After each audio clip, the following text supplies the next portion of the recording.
Hello மக்களே, நாங்கள் வாடி ரசத்தி பேசுகிறேன். இன்றைக்கி நம்ம சேனலில் பார்க்க போகிறது வாழைக்காவும் கொடுவா மீனும் போட்ட மீன் குழம்பு தான்.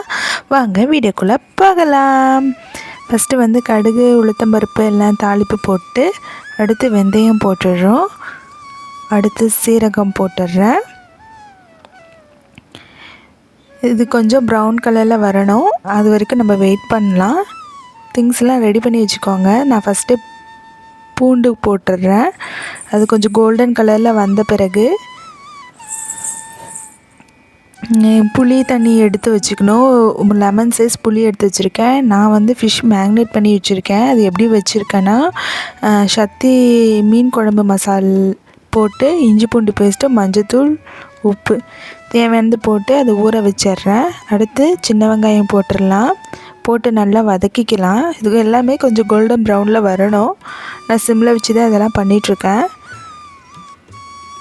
இதில் நான் நிறைய டிப்ஸும் சொல்கிறேன், அதுவும் கொஞ்சம் கவனிச்சுக்கோங்க. அடுத்து நான் தக்காளி போட்டுக்கிறேன். தக்காளி போட்டு நல்லா வதக்கிக்கலாம். அந்த சாறு கரைஞ்சி வரணும். தக்காளி கொஞ்சம் கரைஞ்சி வர வரைக்கும் வதக்குங்க.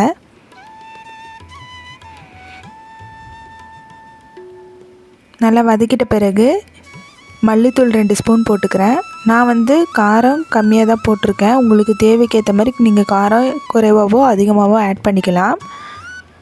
அதுக்கப்புறம் மிளகாய்த்தூள் போட்டுக்கிறேன் 1 ஸ்பூனு.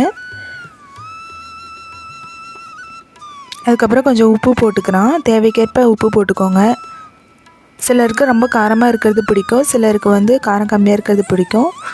நான் அடுத்து புளி தண்ணி இருக்கிறத கரைச்சி வச்சதை ஊற்றிக்கிறேன். மீதி இருக்க சாரில் கொஞ்சோண்டு எடுத்து வச்சுருக்கேன். புளியோடைய கரைசல்லேருந்து 2 பத்தை.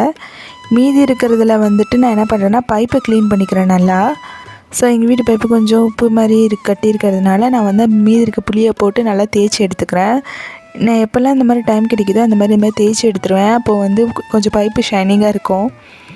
இது நான் கண்டுபிடிச்ச டிப்ஸு. உங்களுக்கு தெரிஞ்சால் நீங்கள் ஏதாவது கமெண்ட்டில் சொல்லுங்கள். பாருங்கள் எவ்வளோ பைப்பு பளபளன்னு இருக்குதுன்னு பாருங்கள். நீங்களே லைவாக தான் காட்டுறேன், நான் எதுவும் மறைக்க விரும்பலை. இதுக்கு நான் தேவையில்லாமல் மற்ற இதெல்லாம் போட்டு யூஸ் பண்ண மாட்டேன். எதெல்லாம் கிடைக்குதோ அது ஸ்க்ரப்பாக யூஸ் பண்ணி அதை பாலிஷ் பண்ணுறது தான் என் வேலையே. பாருங்கள். ஸோ நீங்கள் நம்ப மாட்டிங்கன்னா அதை எப்படி பண்ணியிருக்கேன்னு காட்டுறேன். பாருங்கள் எவ்வளோ ஷைனிங்காக இருக்குது. உங்களுக்கு கிளியராக தெரியுதுன்னு நினைக்கிறேன். அடுத்து இந்த குழம்பு கொதிச்சிருச்சு.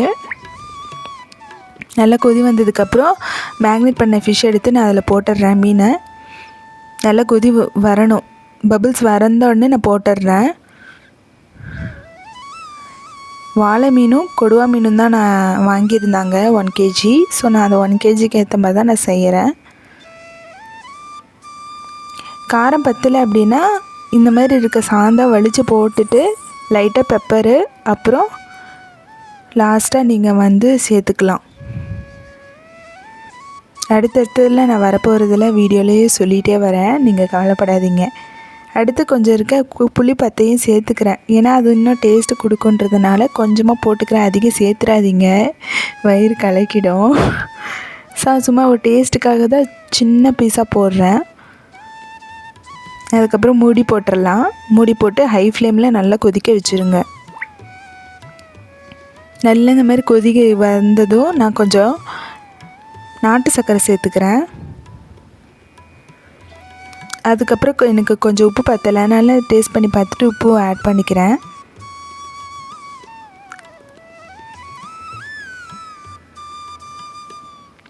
காரம் பத்தலைன்னா கொஞ்சோண்டு பெப்பர் சேர்த்துக்கிறேன்.